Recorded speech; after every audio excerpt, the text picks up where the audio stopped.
Ladies and gentlemen, the conference will begin in 5 minutes.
Ladies and gentlemen, the conference will begin shortly. Please take your seats and switch your cell phones to silence.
Good morning.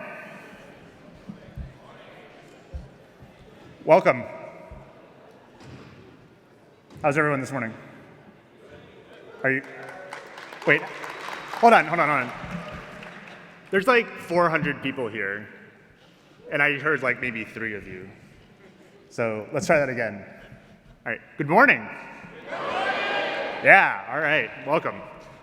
Great, so thank you so much for joining us for this opening of the Open edX 2017 conference. It's amazing to see so many of you here. We are going to get started with our CEO and founder of edX, Anant Agarwal. He's a former director of CSAIL and a professor of MIT, and he is going to talk to you about the digital education disruption. So without further ado, please welcome Anant Agarwal.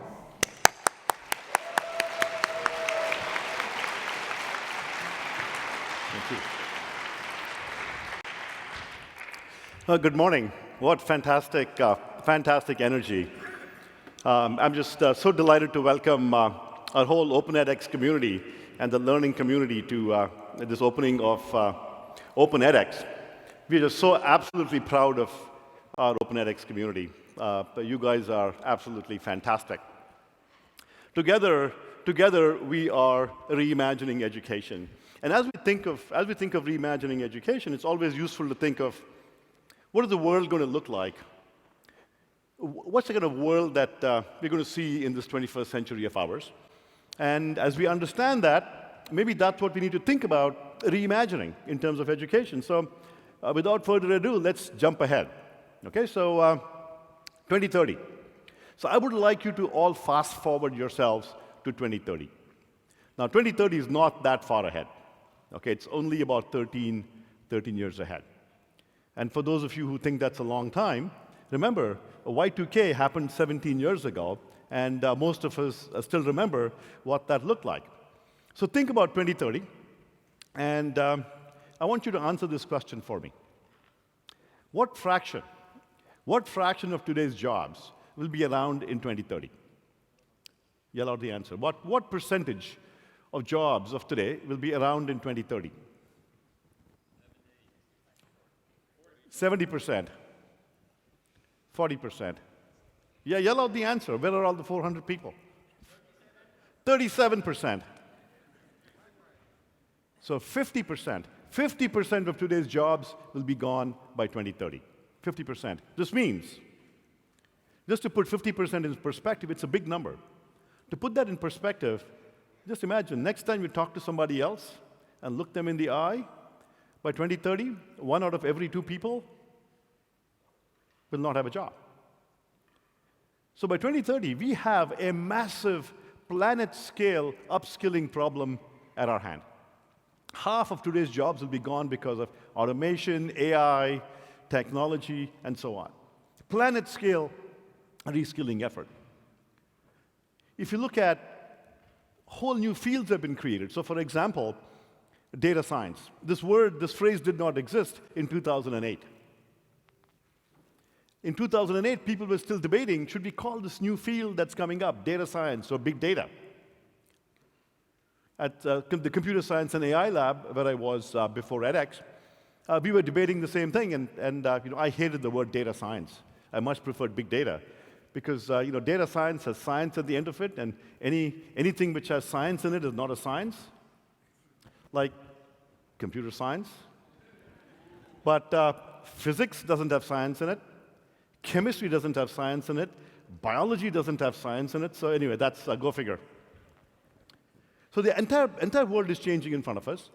Jobs are being created in new fields like data science or cybersecurity, or robotic, all new fields popping up every 5 to 10 years. And so the whole model, the whole way we think about education will need to continue to change from today's model where people come in and learn at the age of 18 for 4 years and go away and work for the rest of their lives. We need to really think about a new world where things are changing all the time. Not surprisingly, if you look out there, Airbnb, for example, has completely changed the whole hotel business. Entire industries are changing in front of us. Netflix has completely changed the entertainment industry.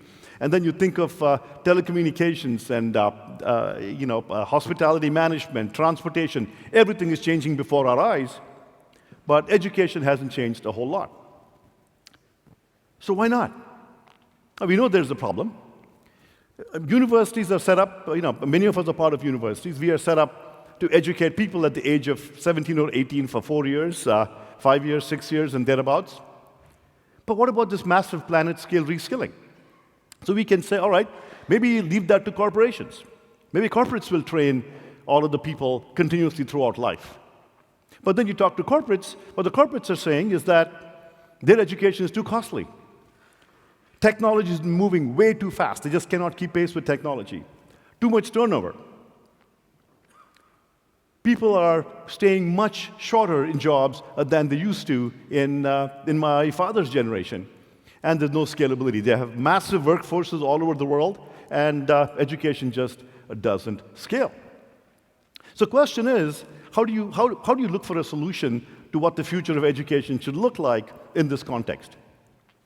Well, just as corporations, when they want to create a new product, look to their customers. So who are the customers of education here? Well, these are some examples of people that need to be upskilled. So these are our customers. So let's look at the customers. What do they want? What do they look like? So let me ask you my second pop quiz. So what percentage? So by 2025, okay, that's 8 years. By 2025, what percentage of workers in the workforce, in corporates, will be millennials? So what percentage of workers in the corporate workforce be millennials by 2025? What percentage? 30%, 75%, 80%, 60%. Well, 75% is right. 3 out of 4 will be millennials. So that's the class of people that we have to worry about in this whole upskilling challenge. What do they want? Who are they? What do they want? What do they look like? Well, if you talk to millennials, they are connected. They are constantly connected with each other. My daughter, if she doesn't have her cell phone in front of her, she's talking to me, and mid-sentence she pulls out and does something and puts it back. And have you seen kids today? They can't talk in straight sentences without pulling out a phone and doing something and then putting it back and looking at you again. They are connected, constantly connected, and texting and tweeting and Snapchatting and WhatsApping to each other every few seconds. They want things to be fun and experiential. They want learning that is personalized. They want it flexible. They want to be able to learn on the go, learn wherever they are. Mobile is going to play a bigger and bigger part in education, and it needs to be on demand. They want it when they want to fit it within busy lifestyles. Remember, at the back of your mind, I want you to keep track of the world of the future that we are designing for, where 50% of today's jobs will be gone by 2030. And so people have to be learning all the time, and clearly, if we are targeting people that need to learn throughout life, they're going to be working, they're going to be having families. So how is it that we're going to bring them and drag them onto a campus for 2 years, for example? It ain't going to happen. So really think about the world, think about the customer in some sense.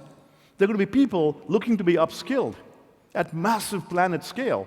And as universities or corporates, no one's really set up for that kind of education of the future. So that was a pretty dark picture. The good news here is that you all are helping create a solution for the class of people. So these are some examples of edX learners who are already learning on edX. The whole platform that all of you help to create. And thousands of them from each of the corporations that, well-known corporations, are already coming to the platform and learning. And so we have some pretty amazing numbers. So our team did a survey of learners who earned a certificate in career-focused courses on edX. And 43% of them are telling us that they had a career advancement because of their certificate. Where a career advancement could look like a promotion, a raise, a new job. So 43% of learners are already telling us that the certificate has achieved a career advancement for them. 47% of them are posting their certificates on LinkedIn, and 45% of them are posting the certificates on their resumes. So we have something good here. We have amazing potential in terms of the offer that we have. The numbers look really good. So we've grown to, edX has grown to about 11.6 million learners from every single country in the world.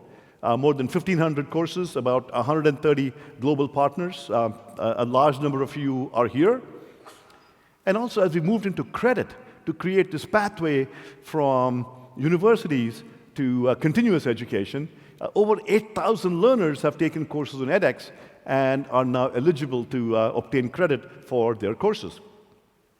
What is even more exciting for me is what we've been able to accomplish together with the Open edX community. So we have 11 million learners on edX. And this year, we've had this amazing crossover. The Open edX community, your platform's Open edX community, has another 11 million learners. So together, it's 22 million learners. And if you think of edX growing exponentially, we started about 5 odd years ago. Open edX started just 3.5 years ago. And so the exponential behind Open edX is even faster. So it's really exciting that together we've hit 22 million and just growing extremely strongly. The platform and learning is also based on technology, and we're using big data and neuroscience in creating pedagogies for learning on the platform. So let me share one study that I found particularly interesting in recent days. So people keep asking me, does the pedagogy of the edX platform, the way learning is done, with interleaved videos and exercises that we call active learning, is that any good? Is there any data? What proof do you have that this works well, particularly for continuous learners? So here's one example of a study. This study was done by a group at MIT and working with a corporation, with corporate learners. And what they did was they showed them videos, give them a pre-test and a post-test. And one group was shown just videos. A second group was shown videos interleaved with discussions. And the third group was shown videos interleaved with mini quizzes, little exercises, questions. And that method is called active learning, or in the paper that they wrote, they called it interpolated testing. So where you interleave short videos with interactive exercises. And they looked at these 3 groups and gave them a post-test and a pre-test and looked at who learned the best. And so, as you can see here, the improvements from just video alone to videos interleaved with exercises is quite substantial. And there was about a 30% or increase in learning outcome as learners went from the leftmost to the approach on the right. Now, this turned out that this was a study by John Gabrielli and his team at MIT, and he's a neuroscientist. And so being a neuroscientist, when you're a hammer, everything looks like a nail. So they went one step further. So they said, okay, why is it? Why is it that interpolated testing or active learning, why is it that this pedagogy is a good thing? And the good news, by the way, is that that's the pedagogy behind the edX platform. So they did EEG scans of the brain, and they looked at the 3 groups of learners and did EEGs on them. And so the leftmost EEG, anybody here know how to read EEGs? A different audience, I guess. So I actually gave a talk at about a month ago at the University of Alabama in Birmingham, and I spoke at the medical center. And I actually asked the same question, and half the hands went up. And it was pretty cool. I asked them to help me debug or understand these EEG charts, and it actually worked out. So on the left-hand side, you see the EEG scan for video alone, and the right side is the EEG scan for interpolated testing. And if warm colors on the EEG pattern, warm colors, yellows and reds, are like sort of sleep pattern, like when you watch TV and so on. And blues, sharp blues, icy colors, the cool colors, are when the brain is very active. And you can see that the EEG patterns for interpolated testing just shows a much more active and engaged brain. And so what is interesting was that their theory is showing that our brains are wired in a way that we learn better with the approach with interpolated testing. So that's how neuroscience is being applied. And then big data is being applied as well. So this is a study that was done by Philip Guo. He's now a professor at UCSD. He was a postdoc in those days, and he worked at edX briefly in 2012.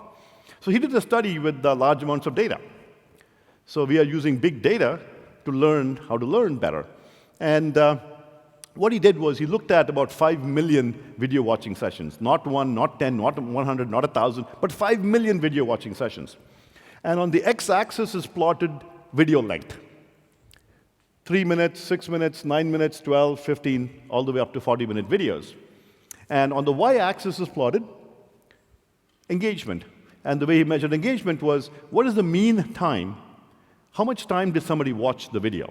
So what this chart is showing you is, for a video of length, let's say a video of length 12 to 15 minutes, the blue curve shows that a user watched it for 5 minutes.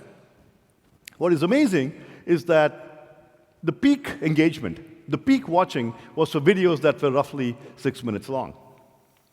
So for videos that were 6 minutes long, people watched it for 6 minutes. But when videos got longer than 6 minutes, you notice that they actually watched it less. So shockingly, for a 40-minute video, the mean watching time was about 4 minutes. So if you have a 6-minute video, millennials like my daughter will watch it for 6 minutes. You have a 40-minute video, they'll be pissed off at you and watch it for 3 to 4 minutes. And then you wonder, why do we still drag our students to our classrooms and make them sit there for 60 minutes, and sometimes for 90 minutes? And what is interesting is that, so then we said, okay, maybe, I remember he showed me this result, and we said, aha, you are measuring people who did not earn certificates, they don't care about studies. So what about people who earned certificates? So what is interesting is that the red curve is for video watching times for people who did not earn a certificate. And the blue curve is for people that earned a certificate. And what is interesting is that it did not make any difference.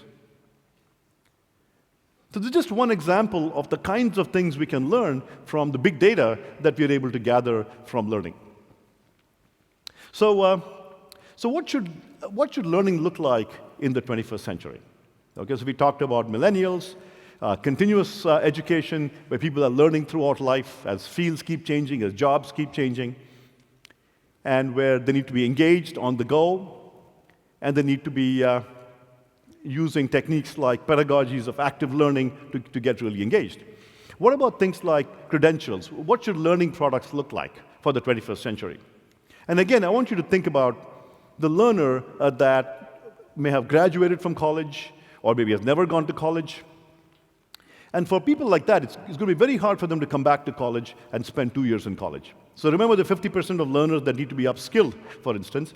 How do you come back and spend 2 years in college? Some might, but many won't. So in order to do that, working with our university partners, we've launched some new credentials. So one example is the MicroMasters. So contrast that with a master's degree. A master's degree is you go to college for 1 year or 2 years, get a master's. A bachelor's degree, go to college for 4 years, get a bachelor's at the age of 18 or 22 and thereabouts. But in this new world of ours, where you need continuous upskilling, continuous learning, the MicroMasters is a credential much better suited to that. So MicroMasters is a modular credential. It's about 25% to 50% of a master's degree in terms of content. So it's modular. So you can earn it with the effort, which is about 25 to 50% of the effort for a master's degree. It's career-focused. Each MicroMasters has a clearly set of spelled-out career outcomes. It's flexible. It's completely online. And it has open admissions. Now you wonder, why do universities have admissions? Why do we go through admissions? So I see IIM Bangalore here. places like the Indian Institute of Management in Bangalore, they must admit 1 out of 100 or maybe 1 out of 200 people that apply. And, IIM Bangalore are good people. So why are they excluding 99% of the people that apply? And the reason is that the campus simply cannot hold many more than the number of people they admit. And there's just much higher demand than the number of people that can come to campus. Many more than 1% can cut it. Many more than 1% can learn and master the material, but they simply cannot admit any more. And the sad part in our culture is that the more we exclude as universities, the higher ranking, the better the university is considered. I mean, isn't it surprising that our whole system is based on what percentage of people we do not admit? And if the number of people that come to campus and the campus capacity is a limit here, then with online learning and digital learning, maybe we can change that. When there's no constraints, maybe everybody can learn. No admissions. So MicroMasters, no admissions. Everybody can come and learn. And online learning and digital learning can be a real answer to creating new credentials and new models of learning like this. They can also reach millennials that are much more comfortable learning online, that want experiential and fun approaches. It's also affordable, so you can learn for free. So on edX, our MicroMasters or valuable credentials are available, but you pay a small fee. You can learn for free, open admissions, everybody's welcome, but you pay about $1,000 or $1,200 for a MicroMasters credential. So we are a nonprofit, but we want to be sustainable as well, and so one reason why we have a fee for a credential is to achieve sustainability, both for our partners and for edX. And the other exciting thing about a master's is that it gives you an option on credit. So let's say, for example, you do a MicroMasters in artificial intelligence. So Columbia has a MicroMasters in AI on edX, and you earn the MicroMasters, and then you apply to Columbia and get admitted into campus. The MicroMasters will convert to 25% of credit into their Masters in computer science.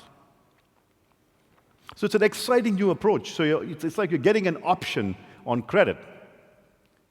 And the Masters may cost, in the US in particular, Masters could range anywhere from $30,000, $40,000 to hundreds of thousands of dollars.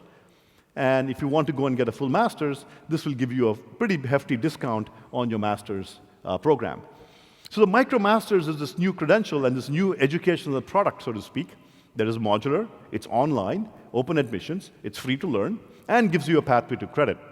And it's one example of the kind of credential that might apply and address some of the challenges of 21st century education, particularly in a world where we need rapid upskilling. Now, many learners may not want the credit, and they may want even smaller programs. So the MicroMasters are focused on careers. So we have MicroMasters in fields like AI or data science from UCSD. We have a MicroMasters in business management from IIM Bangalore. So we have about close to 40 MicroMasters on our platform today in a number of cutting-edge topics. But for many learners that want skill-based programs, smaller skills, we've launched another program called the Professional Certificate Program. These are smaller. You can do them in significantly less time than a MicroMasters and are more skills-focused as opposed to career-focused. And so here, there's no pathway to credit. So for example, we launched about 15 professional certificate programs, and we had this launch about a couple of months ago. And we have similar professional certificate programs in things like software engineering, for instance. You could have one in learning various programming languages. You could have one in statistics and a variety of other topics. Now, again, on edX, we have a range of sizes of offerings, and we don't really prescribe exactly how it should look like. So, for example, we have a professional certificate from Microsoft in data science, which is 9 courses, and it's more comprehensive than our typical professional certificate. So again, learners are given the flexibility to kind of pick and choose the size of program that works for them. And again, a large part of these programs are really focused on important careers that are the burgeoning in the industry. So I mentioned things like data science and computer science, but topics like marketing. There's a MicroMasters in marketing, for instance, in communications, cybersecurity, sustainable energy, a large number of topics that can result to careers in a number of fields. And what is exciting is that this kind of a credential is interesting both to employers and to universities. So we've had a huge amount of demand and uptake from universities that are creating these programs. So the MicroMasters are created by universities because they need to have a pathway to credit. And corporations are loving it because they need to upskill their employees.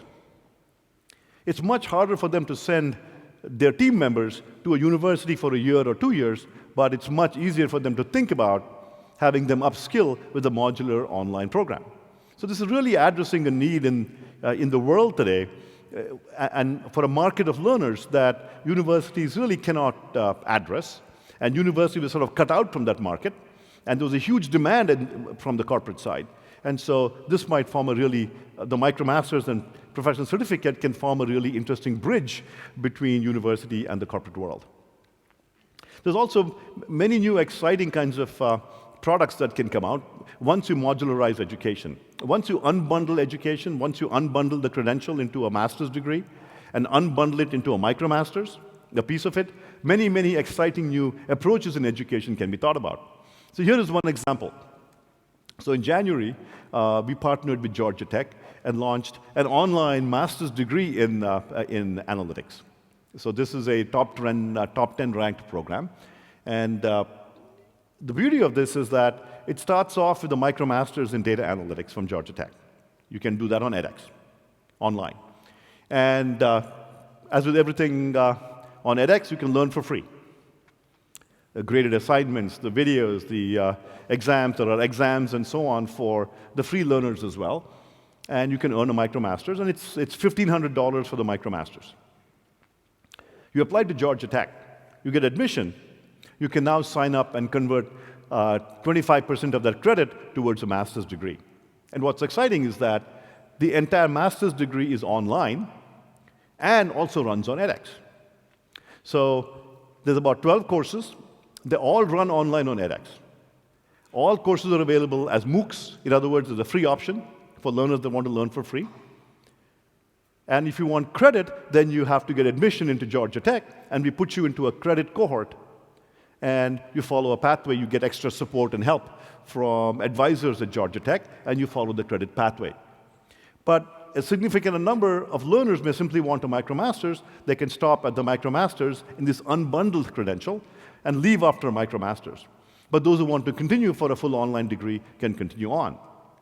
And I'd be remiss if I forgot to mention that you can get the whole master's degree for under $10,000. So you can learn for free, and you can earn a full master's degree for under $10,000. So we are thinking of newer and exciting new models of this sort that are enabled by digital technology. So in terms of how this relates to you and all of us, in order to offer programs like MicroMasters and unbundled full master's degrees and so on, the platform needs to become credit grade. It's not just about videos and multiple choice anymore, but we have to invest incredibly to make the whole platform just significantly able to deliver quality courses. And not just quality courses, but also courses with high integrity.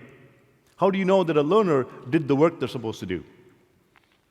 How do you know that one learner did not leak the questions to another learner when they're sitting out there in the public for everyone to see? There are a lot of challenges. And what I'm really excited is that the Open edX community and, of course, the team at edX have done just an incredible job building out the platform that is now enabling us to run complete degree programs on the edX platform.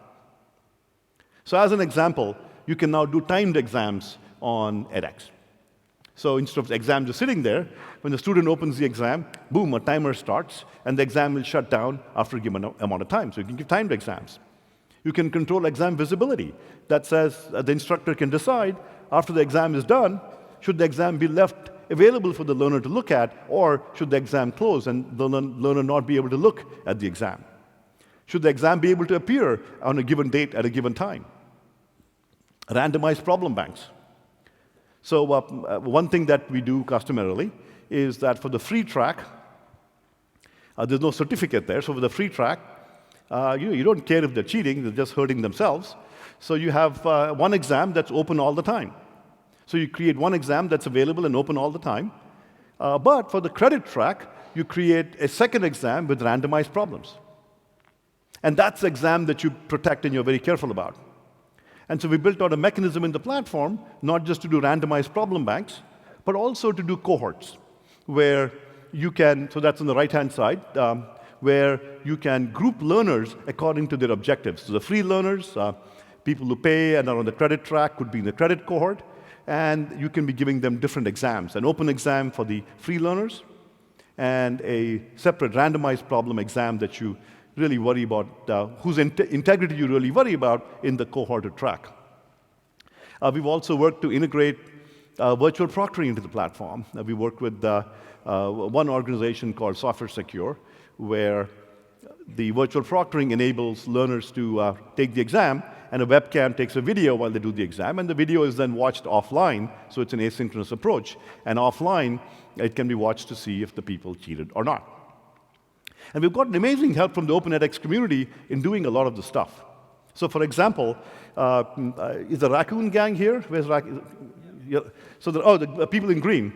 So the Raccoon Gang did a really cool thing. They built an API on Open edX that enables any proctoring solution to plug in. And they have submitted that as an OSPR into edX, into Open edX, and we have some feedback to them, and hopefully they will work on it. And once it becomes available on Open edX and also on edX more broadly, any proctoring solution can be plugged in a seamless manner. So right now on edX, we use Software Secure, and I know many of you use various other solutions. I know that many companies like Examity and quite a few companies are interested in doing things like this. And our hope is that once solutions like that become available, the Open edX community can help expand the choices that will be available for scalable proctoring, which is really critical for a credit-grade platform. So in addition to the Georgia Tech degree, others are also using the platform to offer full degree programs. So for instance, Notre Dame launched a full master's degree in data science, and Extension Engine is hosting Open edX for them for that degree program. Extension Engine here? There you go. So we are seeing more and more adoption in full degree programs, and the platform has now become credit grade, I would say, both because of integrity features on the platform, which are critical for these courses, but also the quality of the assessments. The number of types of rich assessments, it's not just multiple choice, that are needed to be able to create credit-worthy degree programs or MicroMasters programs. And again, we've gotten a lot of help from the Open edX community in creating many of the rich problem types. Another example of using the platform and content for credit, the tech is MIT's newspaper, and in the fall, MIT did a really fun experiment where 30 campus students took an edX course running on edX while they were on campus for credit at MIT. So MIT has given credit to 30 students who took a course 100% online on edX. This is not a blended course, mind you. It's not the blended model. It is 100% online. A report is out. So here's a link to the report. It's a public report. A researcher from the Teaching and Learning Lab, Ann McCarran, wrote the report completely independently, and you can look at the results. She compared the results in terms of student stress, flexibility, student satisfaction, and some pretty interesting results. This semester, the experiment is being repeated for the students in the circuits course. And this semester, the class was oversubscribed in the online version. And the difference is that this semester, students are doing the online class completely online on edX, and a group is doing the class on campus, and the campus professors are setting the exams, and everyone's taking the same exam. So the online professors, and again, online, they're learning completely online, So the online professors, Jerry Sussman's doing it. He's not doing the exams. The campus professors, Jeff Lang and others have created the exams, and both the online and campus students are doing a common set of exams. And the first two sets of exams, the results were pretty similar. So more and more data is coming out showing that even the purely online version is pretty darn good. And MIT has given credit for this two sets of courses. So finally, in doing so, in doing things like this, whether it's MicroMasters and so on, which enables universities to play in the whole continuous lifelong learning space. In doing so, edX is helping form a bridge between the university world and the continuous learning world, and we're really excited to be part of that movement, and all of you have been just fantastic in helping us do that. And then finally, while we're here, I'm really delighted to announce that edX has just launched a Spanish site, a Spanish language site, and we have a lot of learners from not just Spain, but all of Latin America, and we're really excited. Our team has launched a really exciting portal. And so I'm really looking for all of you to go to, if you have your language set to Spanish on your phones or your browsers, go to edX.org and it'll pop up in Spanish. Or for others who have English set, go to edX.org/ES. And you can check out the Spanish language site. So with that, let me pause, and I'm happy to take some questions. Thank you.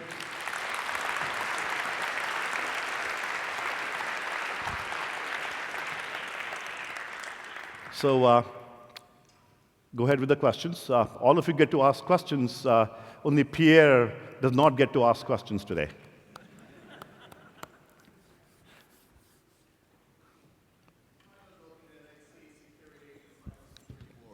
Pardon? How does OpenEdX view cybersecurity attacks and all of that, the platform? So then again, certainly on the edX.org platform, we spend a lot of attention to security. We have student data and so on, and so we have to worry a lot about maintaining and protecting the data. And I know that, and again, I can't give you all the details. I would pull in my team, of course. I keep hearing about all kinds of security audits and checks and so on that happen all the time.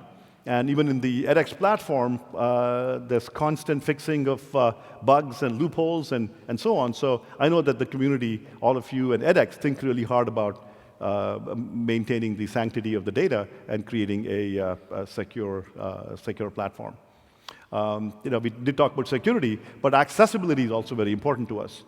And I've actually heard from a couple of folks that from a group called Vision Aid, that several blind learners graduated earning a certificate in Python programming on edX. And so the accessibility work has been fantastic on the platform as well. We have a question back there. It's a big, I'm not sure how long it will take. Hello, it's me or? Yeah, okay. Okay, go ahead. I'm Helge Høyvik from Oslo and Akershus University College in Norway. I would like to ask you, have you got some ideas about what the future holds for cooperation between edX and companies like Google and Microsoft? So we are very interested in cooperating with leading companies. And while the MicroMasters was created with a pathway to credit, there's a lot of learning that can come from corporations and leading-edge corporations as well. So Microsoft, for example, is one of the most prolific course producers and content producers on edX. And I forget the count of courses, but I would not be surprised if the count is reaching nearly 100. They've reached 2 million learners on edX, and they have content focusing very heavily on IT and systems, extremely popular courses. So we're very excited to have them. Red Hat is a member of edX, creating courses in a variety of areas. Linux Foundation is a member creating courses in Linux. I think they have courses in cloud and other topics as well. So we are definitely very interested in a broad variety of content that people are interested in for their careers. Yes?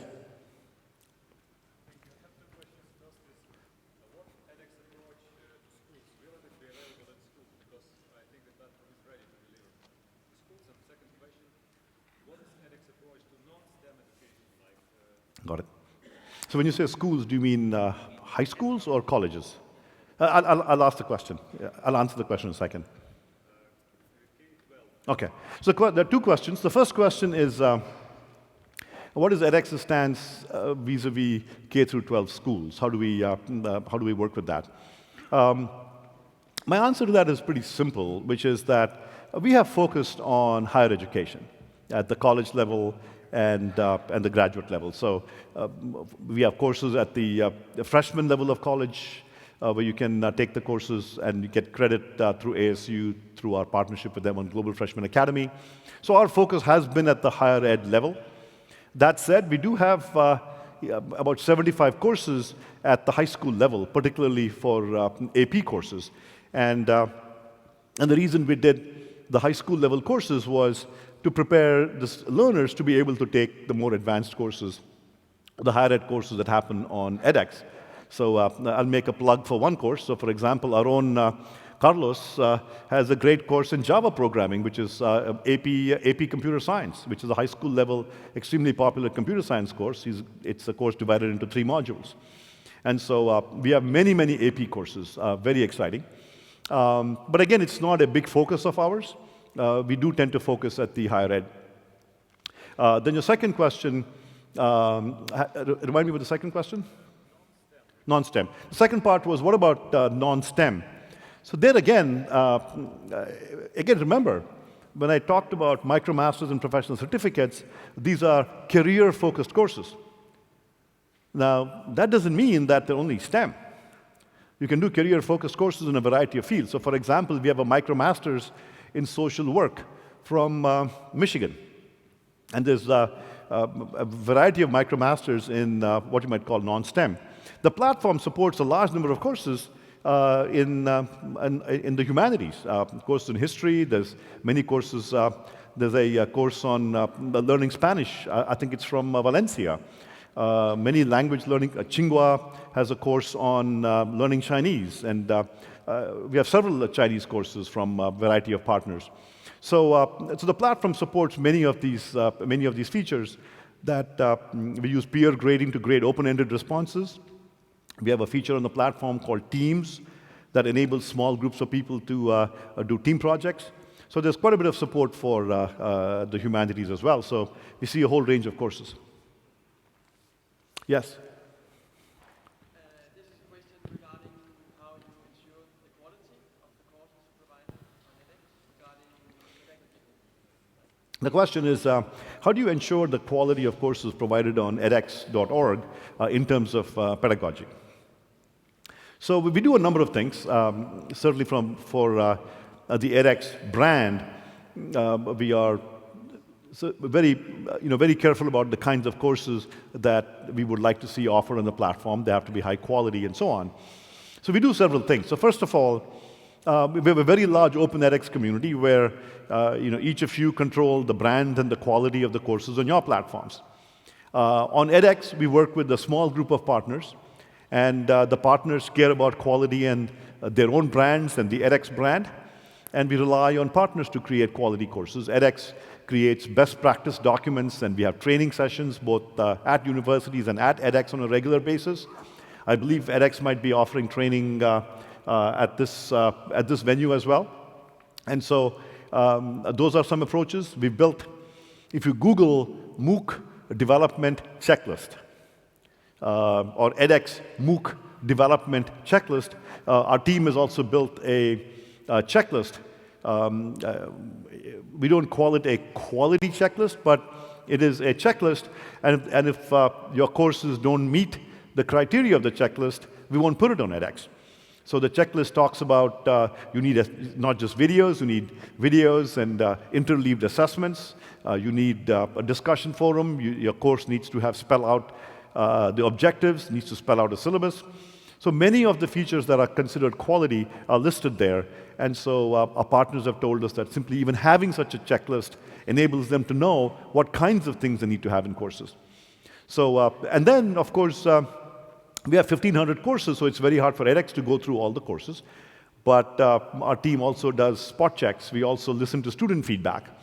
And when student feedback says that, hey, some course could use more pedagogical active learning, we will work with the course teams and provide the feedback. So we do a number of things to try to keep the quality at a level that we all can be proud of. Yes? In your master program, the Georgia Tech, for example, do you check that the students have a bachelor degree when they enter the program? Remember, I said it's open admission. Totally means, open. Open means open. So to do the MicroMasters, it is open. And my question for you is, why do you care whether someone has a high school diploma or a bachelor's degree? If they can cut it and learn the material, why should I care? Why do we have all these limits? Oh, you have to have a bachelor's degree before you apply for a master's. You have to have certain scores, and it's all about excluding. And so here, there's no checks for the MicroMasters.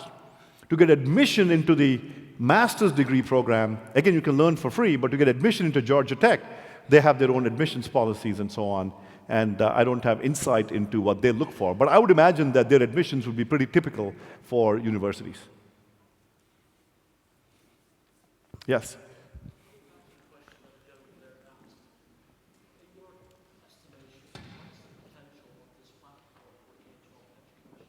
The question is, in my estimation, what is the potential of the edX platform for K through 12 education?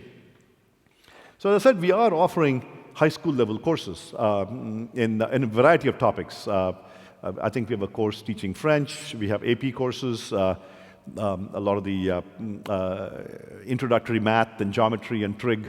I know that Delft has a course on pre-calculus, a number of courses at the high school level. And so there's nothing fundamentally different about high school, for example, than college in terms of the course material. The question is, what about K? What about kindergarten? What about first grade? There, I don't have much experience with seeing the platform used at that level, so I just don't know. I just don't know how suitable it might be. But I would imagine for many kinds of courses which involve content and learning of maybe not as much teamwork and so on, maybe it can be used for that as well. But certainly for middle to high school, for most courses, I can see it being used. And the features on the platform like Teams can be very helpful at the high school level. Anybody from University of British Columbia here? There you go. They built a fantastic feature on edX called peer learning, where the peer learning is just fantastic for the case method. Now, Harvard Business School uses the case method in the business school, but that is a common technique used in high schools where the teacher tells the students, hey, look, go read up this and we'll come and discuss this in class. And so UBC built this thing called an X block called peer learning. It's available on edX, where you write an essay. You're maybe given a reading assignment. You write an essay. You submit it. It's peer graded. You see the results again. And then you see the comments from the other students. And then you can revise what you did. And you can go through iterations like that. So there are quite a few features that I think might be helpful at the K through 12 level. But I just don't know about the very early part. I just don't know. Certainly for the latter part, I can see it certainly very relevant. As one example, at Western High School in Massachusetts, they offer AP courses, but they have all the students go through what are called AP ramp-up courses. So for physics, AP physics is hard. But they offer a 2-week summer course on edX. It's available for free. You can go check it out. It's called AP Ramp-Up in Physics. It's taught by high school teachers to prepare students to take the more rigorous AP course. So there's a number of ramp-ups, 2-week ramp-ups. There's one in physics, there's one in biology, there's one for French, and there's one for calculus. And it's free. So it is used in high schools, but I'm just not sure about the very early levels. So maybe 1 or 2 more quick questions. Kelvin.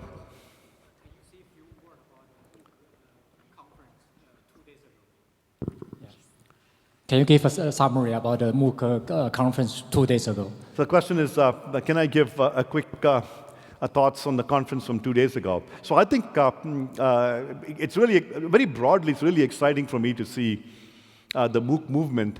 I think the hype is gone today.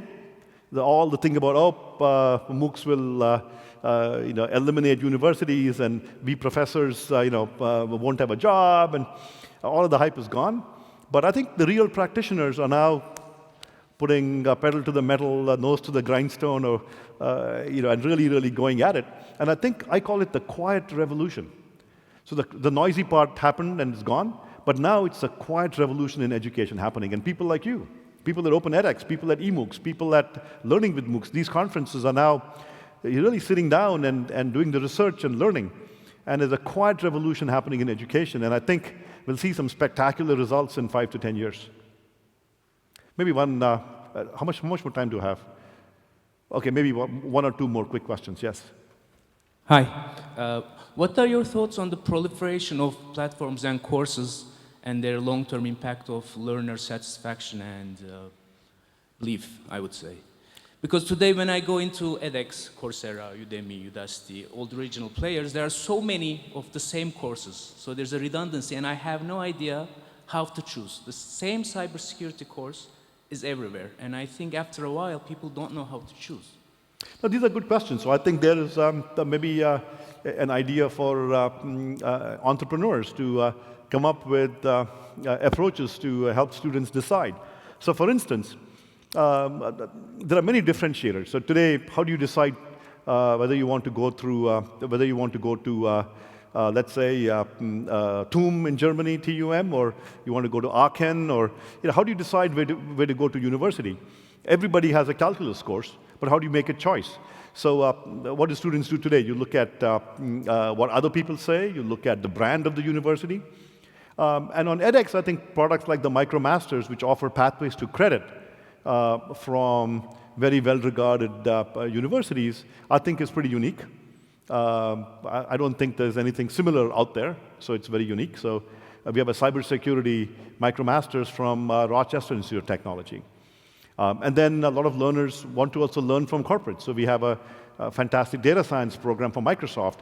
And so I think oftentimes it's not just the content, but who's offering the content, who's giving the certificate, what are people saying about it? I think all of these things matter, and students will be able to make choices. But that said, I think there's opportunity here to create services. On edX, all the courses have students review courses, and they post reviews, so you can read reviews. When you go to buy a camera, you go and look at reviews and look at what people say. So again, there's no magic to the answer. Okay, last question. Let's go here. Yes, go ahead. No, just, I'm sorry. Okay, we'll do both of you. Go ahead. Some examples? Can you give us some examples of what enterprises are doing with Open edX for their employees? Sure. Can you give some examples of what enterprises are doing using Open edX for their employees? So there's quite a bit of work happening with enterprises. Many of you are hosting, Open edX communities hosting platforms for enterprises for their internal training. I know that Microsoft, for example, is using Open edX for a lot of Microsoft training. I heard that a company announced today that they will be doing all of the training using Open edX. The announcement probably came out or is coming out whenever.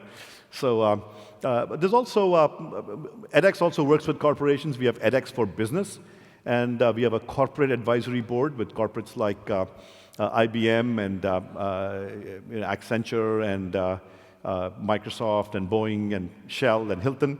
So take Hilton, for example. They're interested in courses in hospitality management and supply chain. So really, a lot of corporates are interested in upskilling employees because it's better for them to upskill than to go and hire new people. So it's a pretty broad range. Let's have the last question from here. Hello, everyone. Thank you for this brilliant, informative presentation. My name is Aynur. I'm from Kazakhstan. I know that edX tracks the number of countries that use Open edX platform. And my question is, do you have any kind of goal in expanding the territory of Open edX usage? So thank you. So that's a fantastic question for Joel to answer. But it's spreading around the world. You're here from Kazakhstan. Many nations have adopted Open edX. Israel launched campus.il. We're talking to a team from Portugal, which is looking to launch a national Portuguese platform. Nurlan is here from Russia. They launched openedu.ru in Russia. Shuetang X in China. So there's a platform spreading all over the world. And our hope is that we'll be able to reach, I remember when we started edX 5 or 6 years ago, I said that my dream was to reach 1 billion people. And I think through Open edX, we are going to get there in some amount of time. So it will be everywhere, and it will happen through your help. And we'll hear more from Joel. Thank you.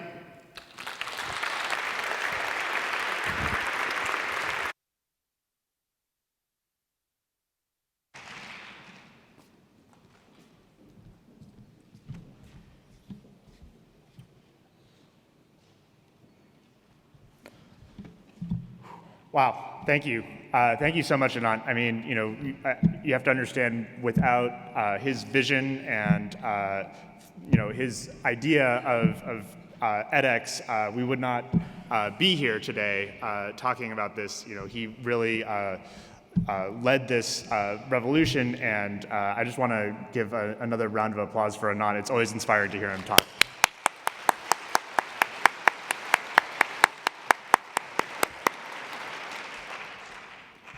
Thank you. So, again, welcome. Welcome to UC3M, and welcome to Madrid. I know some of you are here for eMOOC, some of you are here for the Open edX conference, and some of you are here for both. Can I see a show of hands? Who's here for, who attended eMOOCs?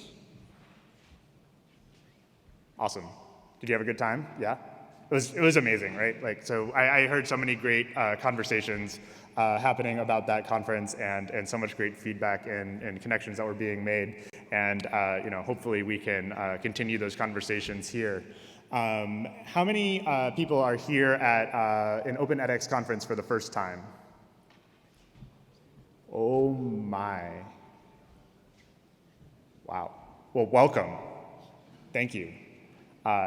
That's really incredible, and it just every year I'm so genuinely blown away by the work that everyone in the community is doing, and I'll talk a little bit more about that in some more detail as we get started. But I wanted to start off, so I want to introduce myself. So many of you are new to the conference. My name is Joel Barchowskis. That's CI, but it's C with a missing accent. So I'm the manager of the Open edX team here at edX. There's my email address and Twitter, so feel free to reach out to me however works best for you. I'm active on all of those, and I'm available to you for anything that you'd like to know about the community, about things that you're working on, how we can help you. I want to spend a few minutes just acknowledging some of the people who have helped make this conference possible. Every year we have an amazing selection of sponsors without whom we would not be able to put this on every year. So first of all, Microsoft, I'd like to thank them. They are our sponsor for the reception tonight, so we have a reception from 5 to 6:30. So that will be in a courtyard. There will be people directing you towards there, but don't miss that. That will be a really great opportunity to have those one-on-one conversations and network and connect with other members of the community in sort of a more casual setting. I'd also like to thank Examity. So we'd welcome them. This is their first time sponsoring the conference. Microsoft had sponsored, this is their second time, so Examity is new to the community, and we are really excited to have them join, and we're really grateful for their sponsorship, and they're our lunch sponsor. We'd also like to thank Proversity. This is their first time sponsoring, and so we welcome them as a sponsor. And AppSembler, also a Keystone sponsor, and we really appreciate their continued support. This is the third year that they've sponsored the Open edX conference, so we really appreciate their commitment to the community. So premier sponsors, Abstract Technologies, they were with us at Stanford as well, and Extension Engine. So you may not know this, you may have heard the name Extension Engine in the community, but they actually were the very first sponsors of the first Open edX conference in 2014. So They really have a strong commitment to the community. So thank you.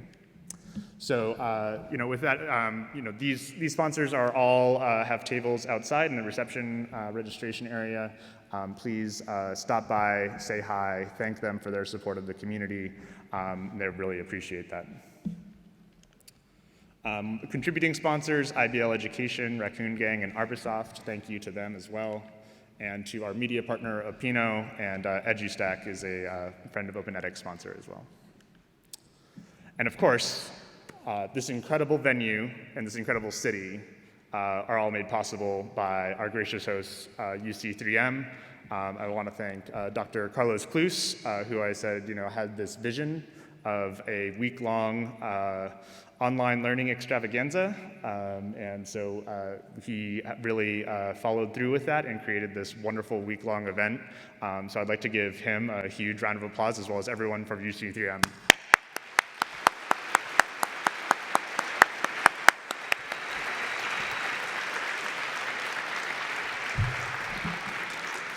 Raul and Rosa are too shy to stand up and wave, but they're down here in the front row. I can see them. As you may have seen, we have our conference hashtag on Twitter is OpenEdX 2017. We have a Slack team. Many of you are likely already in there, but if you are not, you can go to this bit.ly URL to join. It's bit.ly/OpenEdX/Slack. There's a room there for discussing the conference. You can continue conversations if you start them and you want to follow up with people. That might be a good place to find them. And then we invite you to create sub-rooms as well, OpenEdX 2017-dinner-AWS- whatever thing that you're interested in, and find other people to connect with virtually that way throughout the conference as well.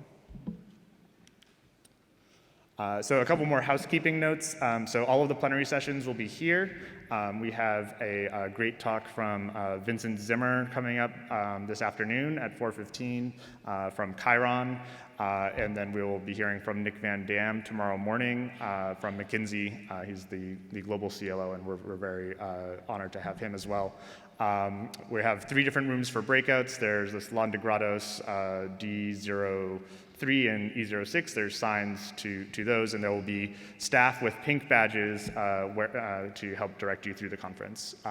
And on your conference tag, there's also a number, should be 1 or 2. If you have a number 1, the cafeteria on the ground floor. If you have a number 2, please use the cafeteria on the upper floor. No one's going to be checking, so we just ask you to follow these guidelines. Certainly, if there's someone you want to have lunch with that has a different badge number, just do what works best for you. So with that, we're going to launch into the State of OpenEdX talk. So this is just a review of the past year and a short vision into the future of OpenEdX and the platform. We're going to start with an update from our CTO, edX's CTO, Mark Hazeltine. He'll introduce our VP of Product, Ian Kennedy, and then we will review some updates and share some great news about product, technology, and community.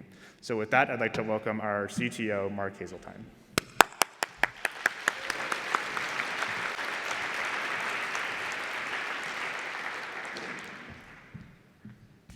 Thank you, Joel. So I'm really excited to be here. This is my 3rd OpenEdX conference, and I know we say this every time, but it gets better every year. This is by far the best we've ever seen. So it's a tremendous amount of work for a lot of people. So thank you to everyone who helped put it together. And it's really exciting to be here in Madrid. I attended the eMOOCs conference. Whoever had that vision to put them together, that was genius. The main point of this entire talk is to get to more of the product features that we've added over the past year and what's coming, but I wanted to kind of set the groundwork for that discussion, particularly for those of you who have been to OpenEdX before, because we've made some changes to the product and engineering team that are going to be reflected in these talks. So back in January, we realigned the product and engineering organization around our main customer constituents. So we have a learner team that you're going to hear from that is primarily focused on our edX learners. We have an educator team focused on educators, people that put the courses on our platform, and a business team that's focused around business enterprises and how they manage their employees that are taking courses on the edX platform. Main purpose behind that reorg is to really make sure that we have a team that owns the end-to-end customer experience. What we were seeing was some gaps in ownership. We wanted to make it really clear so that every type of constituent that uses our platform has an owner all the way through. At the same time, we also reorganized our core functions. So our operations team, our tools team, and platform team are now grouped under a single organization called Core. And we have representatives from the core team here as well. Their primary customer is the developer, so both the internal edX developer and the open edX developer. So as you know, most of the tools they develop are available to the community and will continue to be new. We had a lot of growth in the past year, about 25 new employees, and that's actually in engineering alone. That's not edX-wide, and it doesn't include product. And we have a really strong product management organization that you're going to hear from today. And so at least from my perspective, we're running on full cylinders, and I'm excited about all the things that we're going to be able to accomplish in the next year. So that said, we have a fairly large contingent here, so I wanted to just take a moment and introduce them. So they traveled all this way. They're here for your benefit, so please ask them questions. Don't be afraid to take up their time. That's what they're here for. So edX employees, when I call out your name, can you just raise your hand so people can see who you are? So from our learner team, we've got the product manager, Marco, there. Jasper, Jasper here. And Bill DeRusha from engineering. From the educator team, we have Shelby Stack and Namisha, who's up there in the back. From our business team, Brittany, right there. We have a bunch of Ed Services employees here as well. So Clayton with the camera, who's in the front row. Ben for our training. Audra and Audra's up in the back as well. And Laura, also up in the back. And from our core team, Fanil from DevOps, down here in the front. Brian Wilson from our analytics team. Way up in the back, way up in the back. Ari, front-end development. Liz from UX here in the front. And Mark Sadecki, who is our accessibility expert, who's also up in the back. So again, please seek them out, ask them questions. They'll be actually giving talks throughout the next 2 days. So they're absolutely here to engage with the community and want to support your efforts. And I also want to thank our Open edX team. So they do a lot of work to make this conference happen. So just a quick shout out to them. So Joel, who you've already met, Ned, who's right here, George, George's up in the back, Aaron, I think might be down in front, Vi and Roberta, who I think they're all manning the front desk. And just a plea, I know you're going to get a lot of requests for feedback. We put on these conferences once a year. We're entirely dependent on your feedback to make them better. So please don't be shy. Tell us what you think. We rely on your support to make it happen. So with that, I want to introduce our VP of Product, Ian Kennedy, who joined last September. So Ian's background, he spent quite a bit of time at American Express, at Google, at Microsoft and Amazon. He actually has a teaching background, so he's very passionate about education and has already had a pretty big impact on how we do product management at edX, so we're very fortunate to have him. So with that, I will introduce Ian.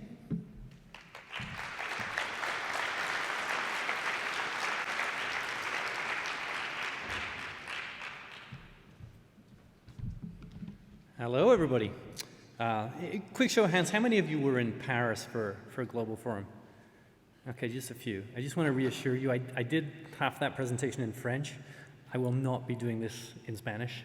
I do not know any Spanish, not yet at least. So let's see. Going the wrong direction. So a little bit of background. Anant put a thought in my head as he's talking about how we're going to see careers and jobs evolve significantly over the next 10, 13, 15 years. I have a confession to make, which is that when I was a kid growing up in Scotland, I did not have as an ambition to be a product manager.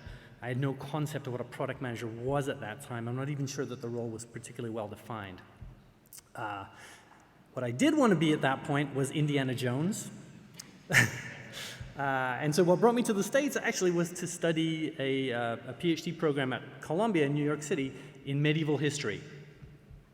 How then do you get from medieval history to VP of product at an educational technology company? Well, one of the fascinating things about medieval history is that there are, given the time difference, we're talking 1,000 years ago, enormous gaps in the information we have available. And so medievalists have become very sophisticated in using digital technology to figure out and close those gaps. If you can imagine, if you're a student or a researcher in modern history, you have more data than you can handle, and you may be using technology to handle the sheer amount of data. Medieval technology, medieval history, you have huge gaps. And that, in fact, in my view, is a lot like product management. We're trying to make good decisions without all of the information, without all of the knowledge that we need. And so we're trying to learn as much as we can, but we're also trying not to wait until we know everything to make decisions and move forward. So what I want to talk about just in a few minutes before I introduce some folks from my team to go into details of product roadmap is a little bit about our product vision and a little bit about how we think about product, what our role is, and how we prioritize what we're going to work on next. So first of all, I've got up on the slide the product vision for edX. I know most of you are, I'm sure, very familiar with edX's organizational vision, but our product vision is to create the world's leading learning destination site and platform. Now, there are some parts of that as a historian, I have to parse it, right, because it's text. There are parts of it that I parse and it makes sense. Obviously, the world's leading, well, you know, we're a very global organization. This room is evidence of that. The learning piece, fairly straightforward. The part that I think is a challenge for us to figure out maybe is leading. What do we mean by leading? We could talk about, are we leading edge on technology? Do we have the most learners? Do we have the most partners? What it doesn't mean to me to be leading is that we're competing and comparing ourselves directly constantly with other folks who play in this space. Because when we're doing that, when we're watching what other companies in this space are doing, we're taking our eye off our customer. And as Mark said, we've reorganized ourselves to be extraordinarily focused on our customer, to make sure that that's what we're looking for in terms of our guiding light about what to do and maybe what not to do. We are, as an organization, very different from the other companies who play in this space. We're nonprofit and we're open source, and that leads us to make decisions maybe slightly differently from how some of the other companies that have been mentioned already in the room might approach solving these customer problems. So what's our approach to product? First of all, it's focus on the important stuff and identify and not do the not important stuff. That's basically what product is about. It's about putting our resources on the most important things and then in the right order, which sounds really easy, right? Just don't do the stuff that doesn't matter. Well, let's think about a little bit the process that goes into figuring out what does and what doesn't matter. First of all, the place we start is the customer, and then we work backwards from there. So we're looking at our customer, we're trying to understand and empathize with their needs, and we're looking for problems. We're looking for problems that we can solve. But it's not just any problem. Obviously, our customers, in terms of learning, have many problems that we could address. We're looking for problems that if we solve them, the customer will care, and they'll care enough to change their behavior and use our product. So we've got a problem for the customer. It's a real problem that someone will care about if we solve it. Then we're trying to figure out what the perfect solution would look like. And only then do we say, okay, are we the right organization to solve that problem? And so we have a couple of lenses that we look at in making that decision. The first is balance. We don't want to be purely focused on driving business metrics. Business metrics obviously are very important to us. We want to be a self-sustaining organization, but we need some balance. And so we're looking at solving problems that will drive our business metrics, but also solving problems that our customers come to us with. whether that's members of the open source community, whether it's our educational institution partners, enterprise partners, or learners. We're also looking for opportunities to delight them, to solve problems that maybe they weren't even aware that they had. And then finally, we're looking to make investments for the future, so we're not just thinking as, say, a for-profit organization might at the next quarter or even the next year. So that's balance. The other side is focus. Once we've decided that there are certain things that we should do, that we need to be really good at, we need to focus on those in different ways, given that we have limited resources. So there are some things that we know we need to be good at, and we think we're already pretty good at, but we want to continue to enhance them. Those would be things like assessments and integrity. We've got some great features there. We're strong in those areas. We have to be because, as Anant said, we're a credit-focused organization, but we need to continue to build on those capabilities. Then we have a group that we bucket as investments, and these are areas that we've identified as being extremely important, but areas where we don't think we're particularly strong today. And you'll hear about some of those from the team in the next half hour, 45 minutes or so. Dynamic pacing is one area. Engaging our learners in our self-paced courses. That's an area that we're really going to invest in the next 12 months. And then finally, experiments. There are a lot of things that are out there in the space that sound interesting, that could be huge breakthroughs, but we don't know yet. And so we want to experiment, we want to dip our toes, gather data, and figure out if they can make a difference to our partners or our learners, then we'll move them up into the invest area. So an example of that would be content tagging, where we want to figure out if that's, through enabling more adaptive learning on the platform, an area where we can really make a meaningful difference to learner outcomes. And if it is, it'll move into that investment space. So that's a little bit about how we approach product management, how we think about coordinating what we're working on and how. Obviously, I'm sure you're eager to hear more of the details about what we've already bucketed into those areas and what we're prioritizing in the next year. And so with that, I'm going to hand you over to Marco Morales, who's going to talk about the learner team and what they're up to over the next year or so. Marco?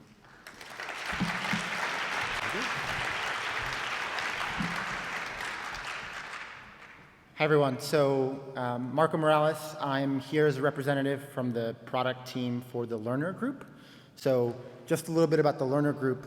So the learner group focuses on everything that happens leading up to a learner identifying, landing on, for example, edX.org, through the course discovery process, the registration and enrollment process, through the sort of dashboards for courses and programs that they experience, and then the actual core course and program experience as well. So it's kind of the end-to-end cycle for a learner, even including sort of for those learners that commit to a verified certificate, the payment and checkout process. So kind of an end-to-end experience, sort of making sure that we don't drop any part of the life cycle. So that's our team's focus. Before talking about the specifics of what the learner team is doing, I want to take a quick second to talk about Open edX's named releases.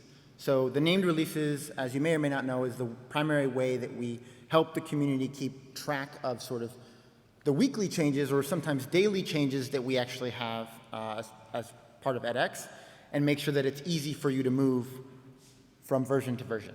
So in a little bit more detail, Eucalyptus was the named release that went out in July of 2016, and the current active release is Ficus, which goes from that point in time through early January 2017. So we're going to spend a little bit of time covering what Ficus is, but just a really quick overview. So there's a lot more details available online about all the sort of things that were included in that time period, but we do at least want to give a snapshot of some of the highlights. We'll spend most of our time talking through the next release, Ginkgo, so from January through about July, and then Hawthorne, which is, again, from about July and moving forward. So that's kind of the rough sort of arc of what we're going to talk about today. So let's dive into Ficus. So overview for Ficus, we're going to, again, talk about sort of a smattering of different features. So one of the things that we've enabled for learners is the ability to see their order history and account settings.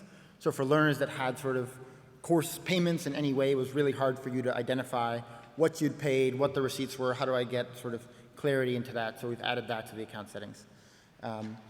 For any OpenEdX instances that run multiple sites within one instance, right, so multi-site instances, there's now site-specific catalogs. So catalogs is the service that helps us organize and understand what it is that's available for learners to enroll in, whether that's a course or a program. We've also invested in improvements to the discussion forums on usability and performance. So in particular, that sort of is a big change to the inline discussion experience to help make it more in line with what you could do on the main discussion app, but also a lot of other performance improvements to make sure that even in large courses, learners get to the discussions they want quickly. In terms of data and exposing that data to course instructors, we've added an initial version of per learner insights. So even though at MOOC scale you have thousands of people interacting with different elements, it's also helpful to be able to identify individuals. So looking at an individual sort of behavior, pattern, or experience in a course is important, so we have an initial version of that. More on the learner side, one of the things we've sort of updated is auto detection of your time zone so that we can properly render due dates for assignments and deadlines in your own local time zone or your specified time zone. So that's another improvement that we've added recently in Ficus. One of the big changes in Ficus is the Kappa problem experience. So multiple choice, text input, all the sort of core problem types that make up the bulk of edX courses in terms of assessments. So a big effort to make sure those problems are accessible, to make sure learners understand what's going on in the problem, what's graded, what's not graded, whether or not they've submitted a problem, how many attempts they have, clear sort of visibility into all those extra features that are packed into Kappa, partial credit, help, feedback, ability to save your answer and see hints. So all those things were sort of a big investment for us in Ficus. Shifting lastly to the authoring experience, so one of the things we've landed in Ficus is the ability to duplicate content. So we've had duplication at the component level, so you can duplicate a video, for example. We can now let instructors duplicate kind of templates at the section, subsection, or unit level, so a lot more, hopefully faster authoring times for instructors. Similarly, one of the more popular and common X blocks is the drag and drop block. It makes up a big fraction of the sort of courses that we see on edX.org. And with the help of OpenCraft, we actually saw a pretty big jump forward for that, allowing authors to actually not have to use XML to author that problem block, which is a pretty big jump for us, but also making sure that that problem type was accessible and mobile friendly. So, quick overview of Ficus. And next up, we'll talk about Ginkgo. So again, these are the things we're working on now and hoping to include in Ginkgo. So the 4 themes we'll talk about are commerce capabilities, the course landing experience, our catalog and credential services, credentials being sort of like our certificates, and then our effort to expand support for programs, which is sort of multiple courses at once. Great. So let's dive into programs first. So the catalog service is, as I mentioned briefly earlier, sort of what helps organize the hierarchy of what's available for learners to enroll in and consume on the platform. So that service is now powering new applications. So with Ginkgo, you'll have a new program dashboard that lists out all the programs you're actively working towards, what the status of that program is, so what courses you're enrolled in, what courses you're not yet enrolled in, which ones you've completed. And as part of that, you can also dive into an individual program and get greater visibility into the certificates you've earned so far, what runs you might need to still enroll in, and other sort of details, whether or not you've upgraded to the correct track, to the verified track in edX.org's case. So that's sort of one of the big themes of Ginkgo for us is programs. Sorry. Next up to talk about in a little bit more detail is mobile. So what are the changes that Ginkgo has for mobile? So a lot of these have to do with ensuring that we respond to some of the feedback we've gotten on the ratings and better understand how people are consuming the mobile app. So right up at the top is the ability for our mobile apps to configure when you want to show or ask learners if they have any feedback. So you can ask learners to see how they're doing, see if they're interested in helping rate the site and review the mobile app, but also get some feedback from them if they do have concerns or issues with their experience. Another thing we've sort of updated is the ability to see all courses on mobile. Previously, only mobile-friendly courses were available on mobile, but now we let videos that aren't mobile-friendly tell you, hey, you can't watch these on mobile yet, but the rest of the course experience, the discussion forums, the announcements, the outline, those are available even if not all the content is yet mobile-friendly. Another big effort for us is making progress towards having a localized app for both iOS and Android. So this would mean that Spanish language learners, for example, would be able to see the application in their language when they open up the app. One of the other big features to talk about here is clickable video transcript. So this is a feature that we've had on the web from early days of edX, but now learners, even on the mobile app, can jump ahead and really sort of determine what parts of the video are really specific or salient for their learning needs. A number of other improvements to videos and messaging are also sort of a part of the work we did in Ginkgo. Great. So the next big theme for us is the course experience. So why does this matter? So what we found is that learners really need to understand what is in the course, is it for me, and what do I need to do to complete it? Within the first couple minutes of them interacting and engaging with the course. That's when they decide whether they want to make the learning commitment, whether it's a fit or not for them. So one of the efforts that we've sort of done here is reimagine the sort of course outline and home experience and begin to deliver incremental improvements to that experience so that when learners land in a course, they have the right information available to answer those questions we just talked about. So behind the scenes, this is powered by an architectural change called Web Fragments, which we hope will help facilitate more modular and sort of quick customization of the LMS experience for open edX partners in particular that want to sort of make some sort of deep customizations to that experience.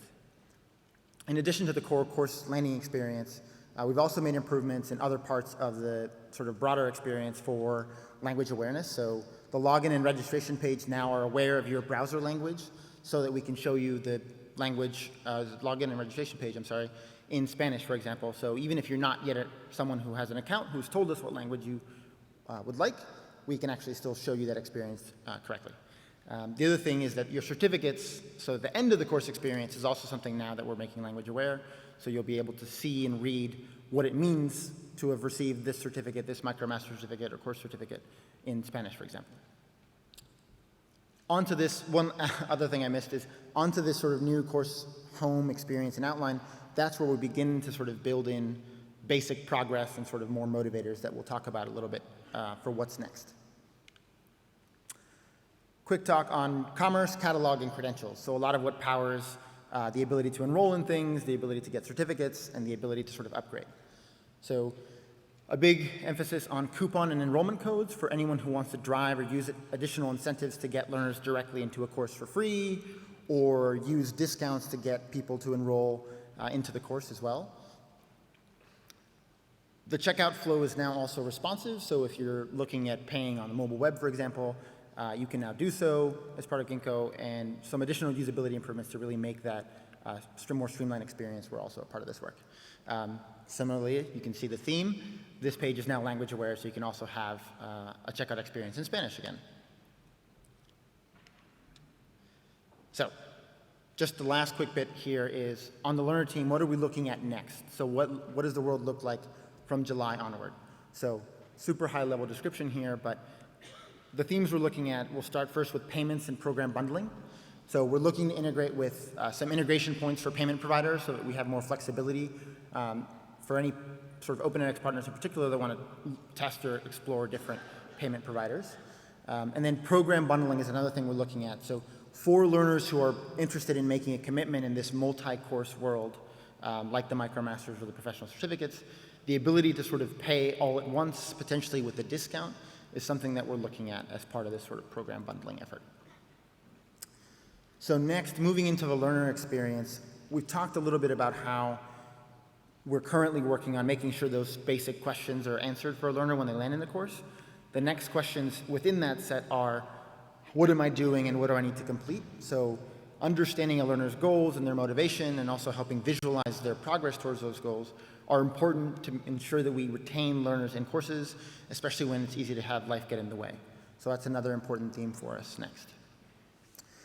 Course dates and the course lifecycle. So there are a number of dates that you need to configure as instructors and platform operators to ensure that the proper things are rendering at the proper time for students. So we're putting some effort into making sure that the experience configuring and authoring those dates is as simple as we can make it, to make sure that we minimize the number of misconfiguration issues and challenges around any course dates. So the last thing here is sort of a bundled kind of theme. So we know that engaging with content is important to getting learners to complete courses, but we also want to make sure we consider engagement with their own learning goals and direction, as well as engagement in sort of a community of learners and sort of the social engagement piece. So one of the other things we're going to be looking at past in Hawthorne and beyond is what kinds of investments can we make or experiments can we have in the sort of learner identity and the learner community space. So we're around to answer any more detailed questions you may have, but for now I will hand it over to Shelby that will talk to you about the educator experience.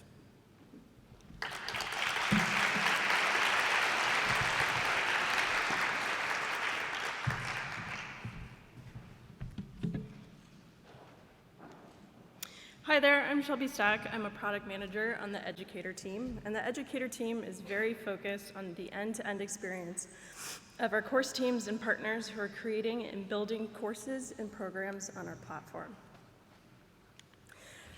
So over the past 6 months, what we're currently working on right now can be summarized by these 4 main themes: video, grading and integrity, insights, and authoring or authoring efficiency. So let's start off with grading. So as an educational platform, grading is absolutely crucial.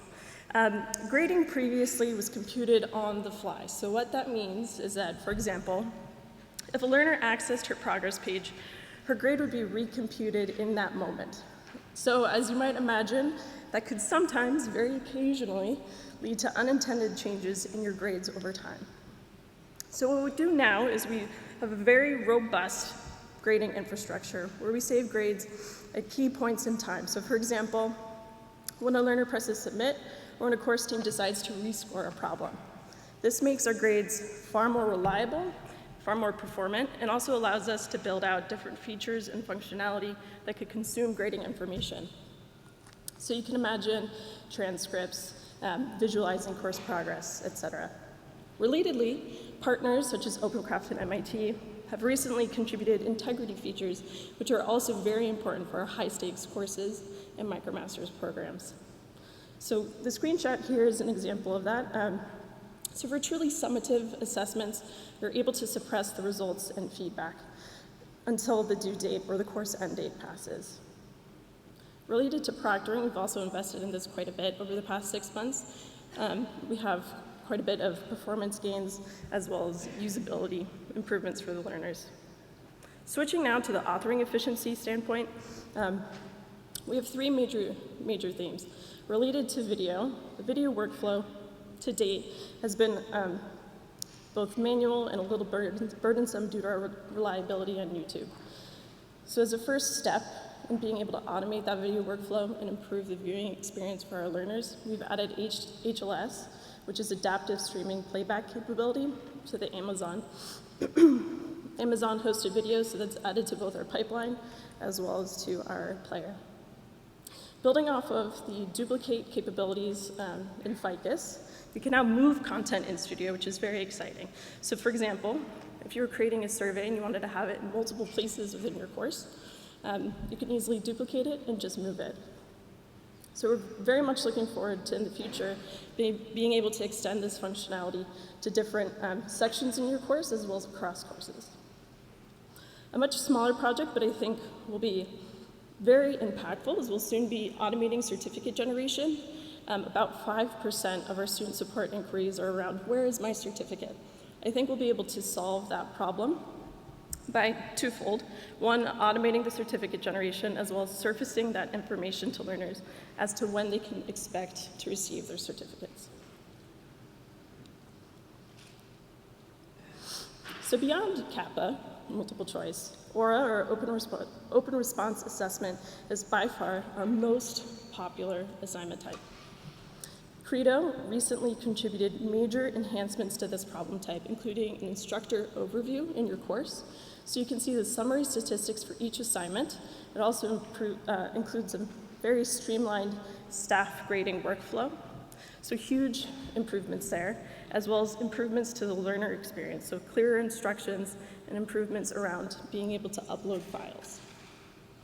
Switching to insights, you can now see the summary statistics for all of your courses that you're enrolled in, and you can filter and search. So for example, if I wanted to analyze my self-paced archive courses, I can now easily do so. And then shortly in the future, we'll be surfacing the grading information and insights as well. So we have quite a few different initiatives that are in discovery right now. So if any of these are of interest to you, please find me after. So we'll be continuing our video work. So we've just added the adaptive streaming capabilities. We're now just starting discovery on creating a video X block that's both scalable, performant, and easy to use. We're also starting discovery soon on creating, or taking our video pipeline, or transcoding and encoding, and making that open source. Related to discussions, it is by far the #1 request we receive from course teams and partners. We're currently looking into the gaps of our discussion forum that remain, and we're particularly interested in different third-party integrations that could help in that area.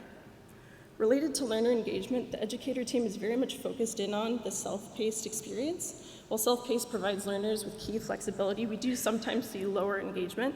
So the educator team right now is focused on 2 initiatives within that theme. The first one being targeted learner communications. So you can imagine emails based on enrolling, welcome, or different course milestones. The second initiative within that theme is dynamic pacing, or suggested dates. So you can imagine a schedule might help a learner along through the self-paced course. The final theme I wanted to mention was accessibility. That's going to be a major focus for the educator team over the next 12 months or so. So we'll be working to improve the accessibility for all of our educator tools and products, including Studio, the instructor dashboard, etc. So that's it on the educator standpoint, but please let me know if you have any questions in the future. And with that, I'll hand it over to Joel.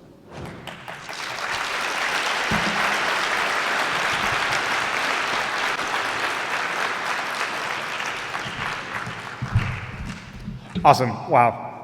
You can just see sort of how much the entire team at edX and the community has been working on, and what we've been accomplishing in the last year is just incredible. So let's get a big round of applause for our engineering team, for you as a community.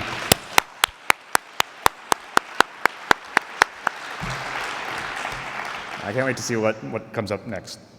So I'm going to touch briefly just on some technology details and the technology roadmap. So a big accomplishment in the past year was our operating system upgrade, upgrading Ubuntu so we can make sure that we're always on the most recent and secure version of Ubuntu. We have spent a lot of time in the past year researching and investigating how to approach a front-end modernization effort. We understand that front-end development in Studio and LMS is a challenge at this point. We want to make achieving accessibility goals easier, as well as a number of other objectives. Actually, our team member from our front-end development team, Ari Rizzitano, will be speaking on this in a breakout session, so I highly recommend going to see that talk, have conversations with her there and throughout the conference.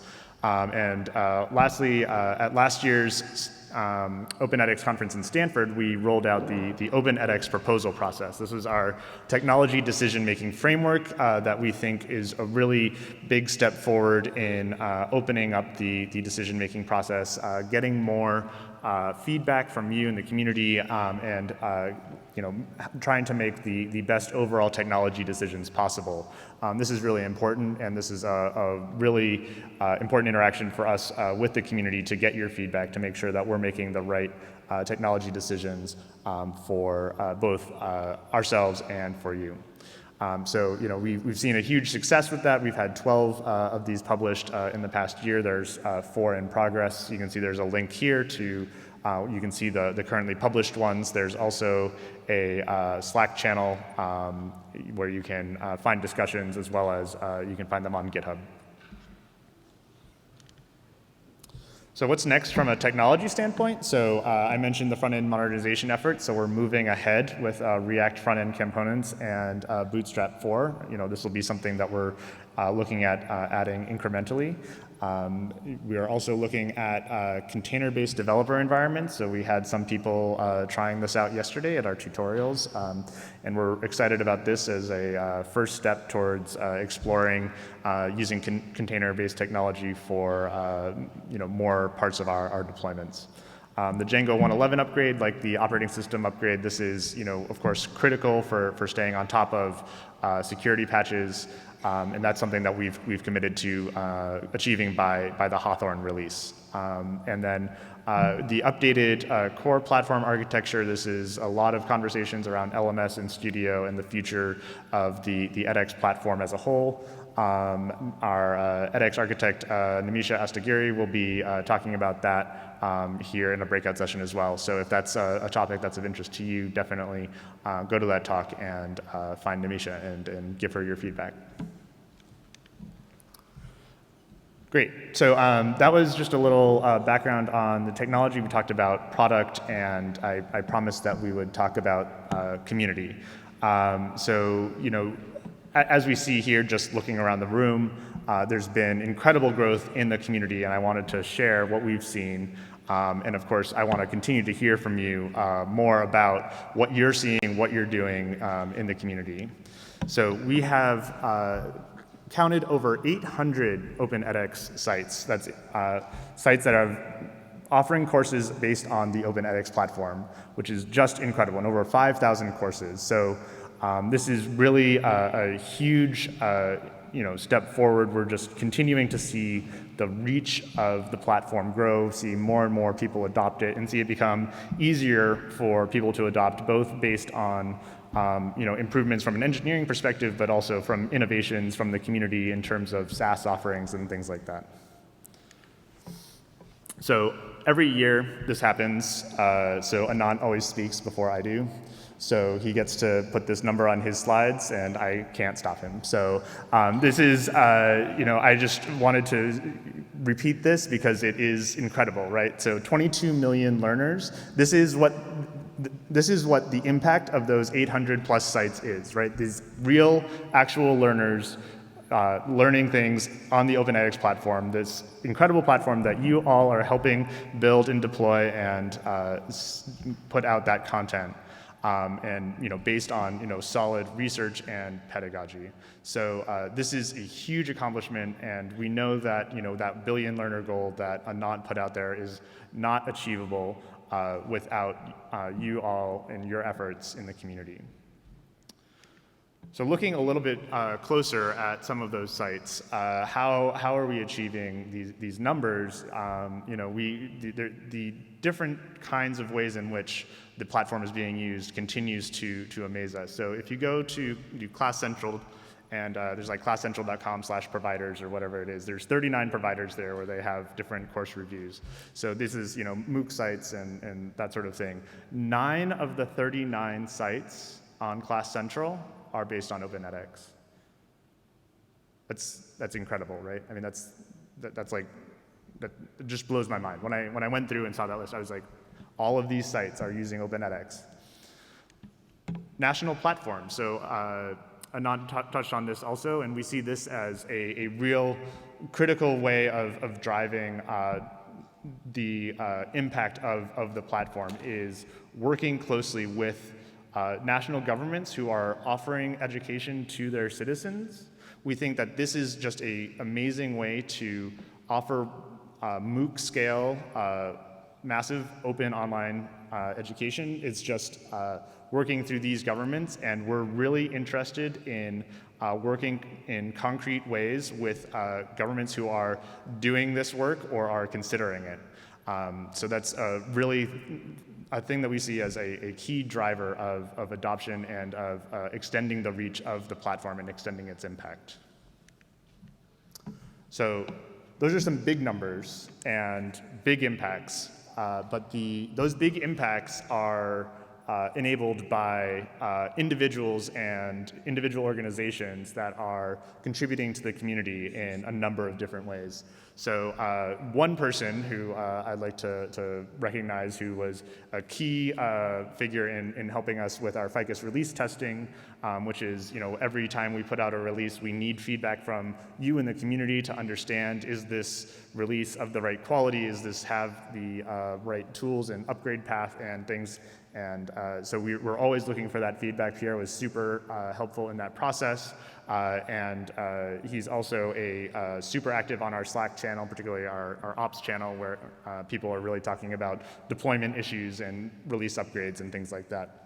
And then from an organizational standpoint, we have to acknowledge just the incredible contribution from OpenCraft, who had over 70 contributions merged in the last year, and we just continue to be impressed and thankful for their commitment to the community and the platform. So I'd just like to give a quick round of applause for both Pierre and for OpenCraft. Thank you.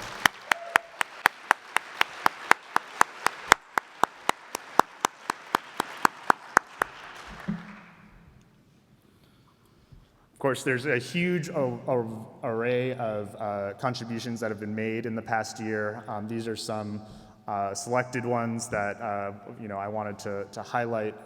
But Credo Education, as was mentioned earlier, UBC was mentioned earlier as well. MIT, AppSembler, EdRock, Microsoft, Raccoon Gang, and Proversity, all making significant contributions to the platform in the past year. And more contributing organizations. Again, these are the people that make the community growing and possible and make this platform have that huge impact that we see that it's having now. And of course, I want to thank everyone else who made any kind of contribution, helped someone on Slack, made a translated string, etc. So another big round of applause for all of you who are doing this great work in the community. Thank you.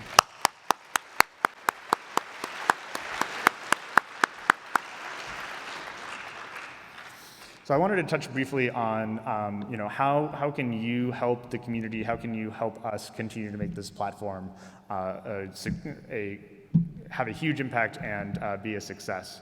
So, the first thing, of course, is, in displaying that Powered by Open edX logo on your site.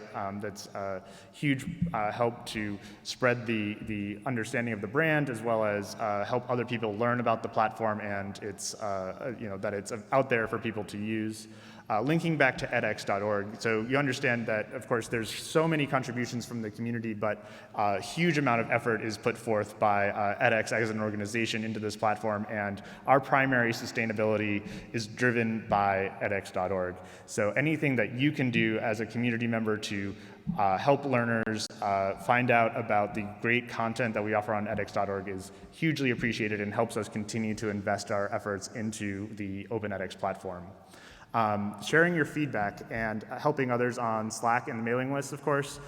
We want the community to be helping each other as much as possible. There are so many ways in which you understand the challenges that each other face in ways that we are not capable of, and we want you to continue to enable and grow yourselves and make the community a really collaborative and self-sustaining organization.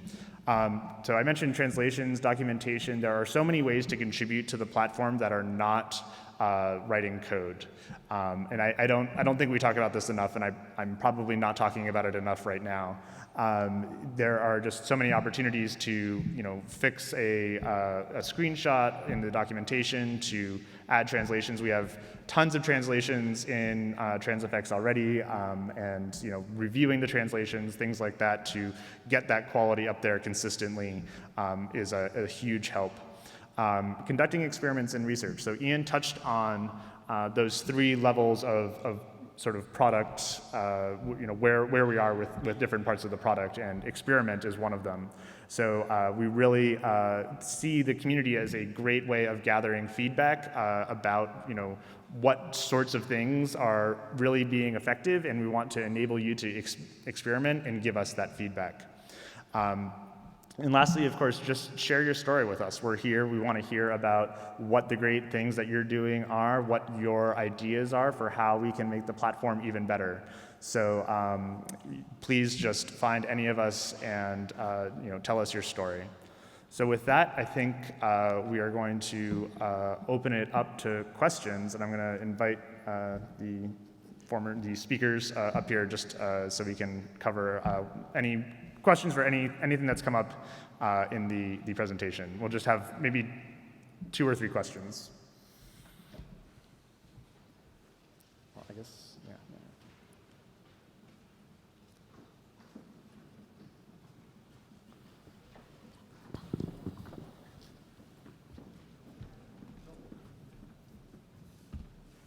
Here first. Yeah, go. Hi. Thank you. What are your key product metrics? Ian, do you want to? So there are a couple of things that we can go into there.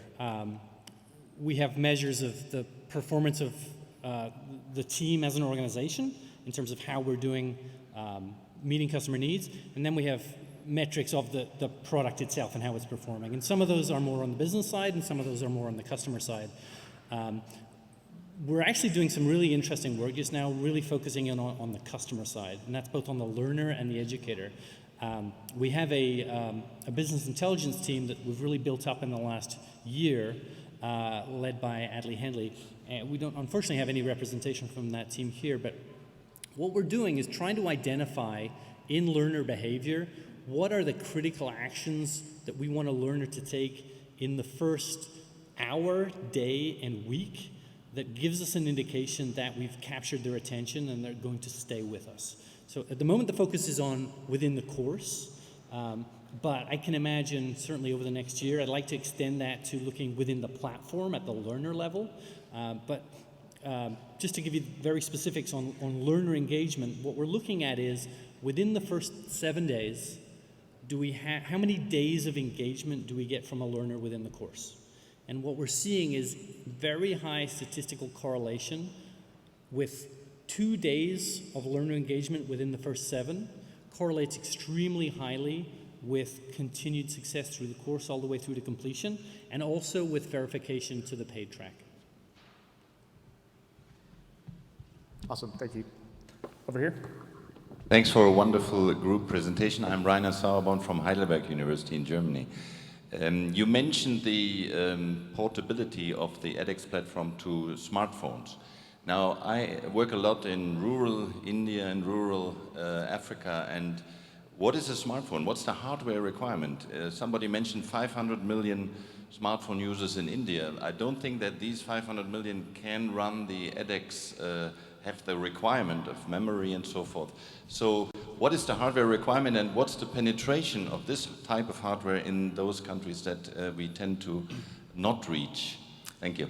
Yep, it's a great question. So I hope I don't misquote this. I'll double check right after this, but I believe we support everything after Android 4.2. So Android's currently on about 7, and the iOS release, or the operating system version, I forget. But it's true that there's a lot of work we can do to improve sort of the speed and performance and usability of the mobile apps. So we didn't specifically talk about mobile apps as a theme for what we're doing next in the presentation, but we can follow up and sort of describe that in more detail if people are interested. But at a high level, we know that we can make investments in both exposing programs on mobile, but also ensuring that the performance of those pages, those web views that render the content, the HTML, like the core course, that those can be sort of much more quickly delivered to learners, or that they could be available in some form offline.